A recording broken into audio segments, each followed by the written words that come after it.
Coming up on 101 West, a project to turn tires into clean energy with the added goal of helping the environment. It sounds like something the city of Youngstown would welcome with open arms. But that is not the case. Tonight, our watchdog report investigates SOBE Energy Solutions' plan. Will it work? Is it safe? What could happen? Plus, we sit down with the man who came up with the idea for his first in-depth interview on how he's betting his plan will work. 101 West starts right now. Good evening and welcome to 101 West, a brand new program produced right here at 101 West Boardman Street. That's the locally owned studios of WFMJ since 1953. Now, this is a very different type of news program. It goes deep into the issues facing the Youngstown-Warren region. Tonight, we present a controversial plan to build a conversion technology plant in downtown Youngstown. It all started in 2019. That's when a Dublin, Ohio businessman bought a failing century-old Youngstown company that provides heating and cooling to dozens of downtown businesses. But David Ferro now has a bigger plan. It involves a process to convert scrap tires into energy. The technology is called the Thermolyzer, and his company is SOBE Thermal Energy Systems. It's got a lot of people concerned. They worry the plant will generate toxic air pollution right in the heart of the city and that it won't be properly regulated. Well, correspondent Madison Tromler spent months investigating the process SOBE plans to use, and she's trying to establish whether it's ever been successfully done before. Now, that process is called Pyrolysis, and it's at the very heart of the question that we're asking tonight. Is SOBE safe? So I immediately recognized that it was a very complicated issue, but a very important one. So then I started researching what is pyrolysis. I had never heard of pyrolysis before. Pyrolysis is the heating of materials, commonly referred to as feedstock, inside a chamber with so little oxygen that flames are not present. SOBE plans to take scraps of tires about 3 inches or less and then superheat the tire chips without air to extract a gas known as synthesis gas or syngas. Then SOBE will take the byproduct, syngas, and burn the gas in boilers to produce hot water. This will create heat for SOBE's 30-plus downtown clients.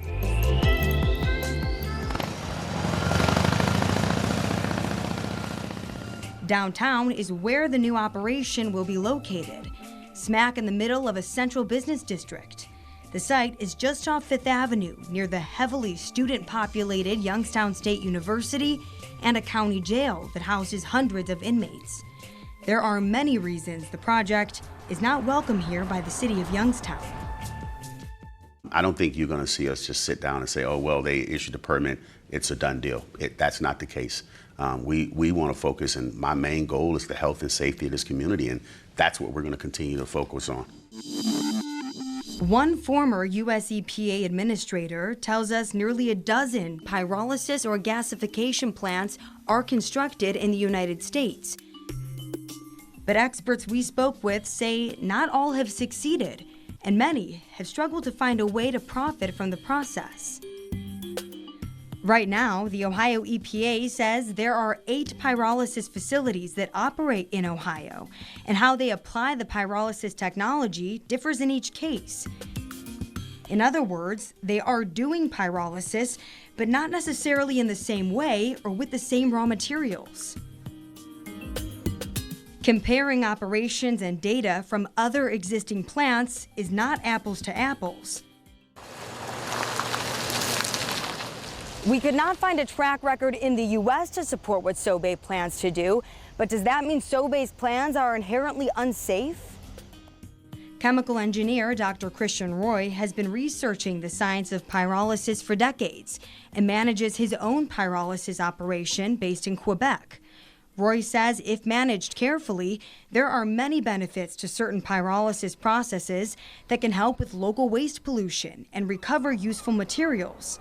But Roy says there are potential health and safety hazards to look out for with such a complex process.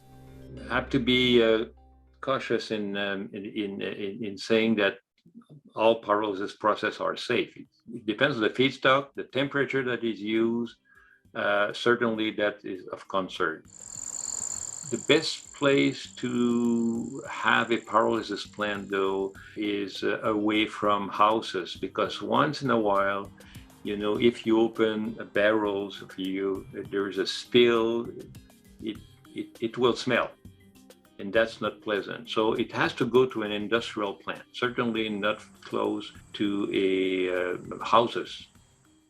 I would not recommend to have any pyrolysis plant in middle of the city. Certainly not.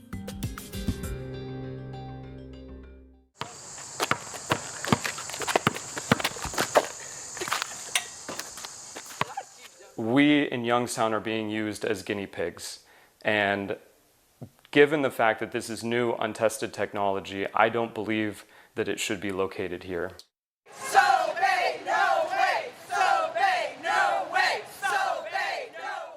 I firmly believe this is an industrial type process that does not belong in the middle of a city of 60,000 people. SOBE has been given a draft permit by the Ohio EPA, meaning there's just one step left before it can receive final approval to begin operating. But how did it get to this point? And was there sufficient oversight up until now? We found a former federal EPA administrator who is skeptical. Judith Ank served for 7 years as the Region 2 administrator of the U.S. Environmental Protection Agency, the entity that makes nationwide laws for conversion technologies and oversees the state's role in permitting plants. Ank has since moved on to become the founder and president of Beyond Plastics, an organization working to end plastics pollution. She tells us that in 2019, the Ohio legislature passed a law that created a loophole for pyrolysis plants. So now, the Ohio EPA no longer considers shredded tires solid waste. That means pyrolysis plants in Ohio are now exempt from stricter federal restrictions. Restrictions imposed on solid waste or hazardous waste disposal facilities like the incinerator in East Liverpool. Well, it is solid waste, but the Ohio State Legislature decided to deregulate this to a degree. And that is a red flag.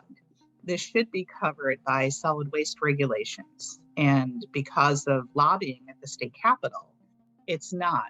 I think in situations like this, the public should not let their common sense be taken away from them. Old waste tires are solid waste, no matter what the legislature designated it as. Old plastic is plastic waste.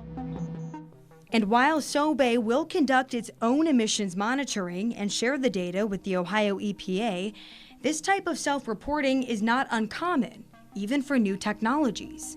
Lee Bell, a pyrolysis expert from Australia, agrees. It's very rare to have a situation where you would have officials coming down and conducting testing, unless there's been a major incident, a fire, a spill, an explosion. Then you would have regulators coming down and investigating the situation, but they don't come down and do the testing. Generally, these are self-reported by the industry.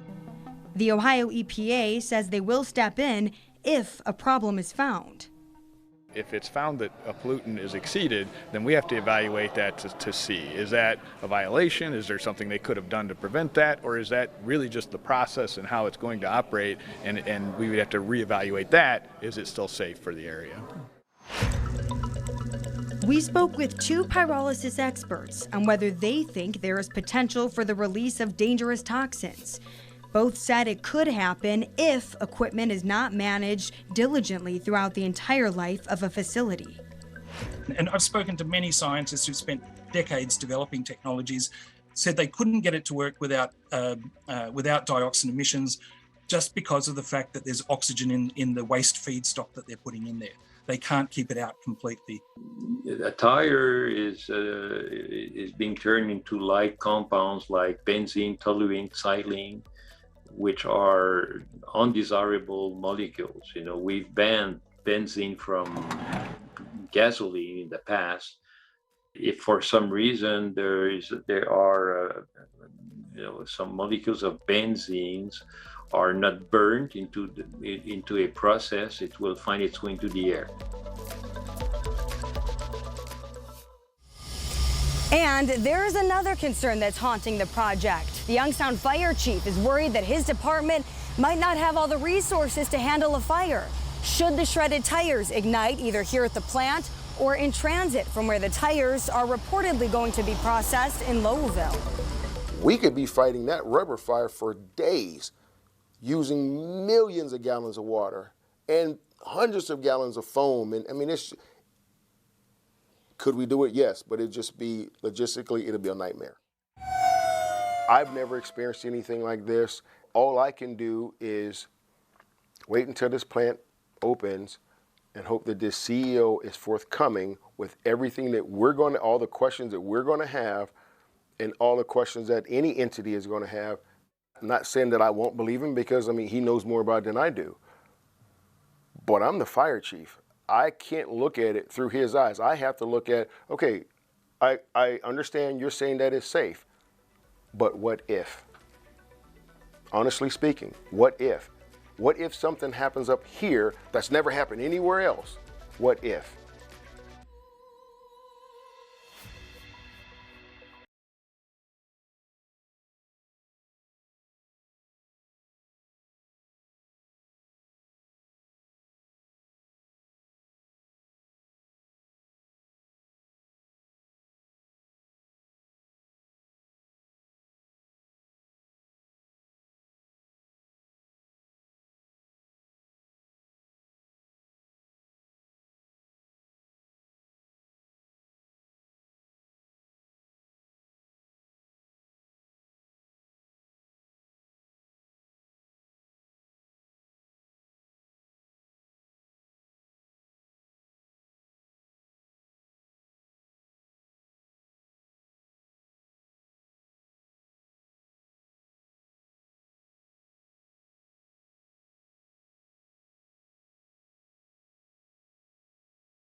Coming up, Madison sits down with David Ferro, the CEO of SOBE.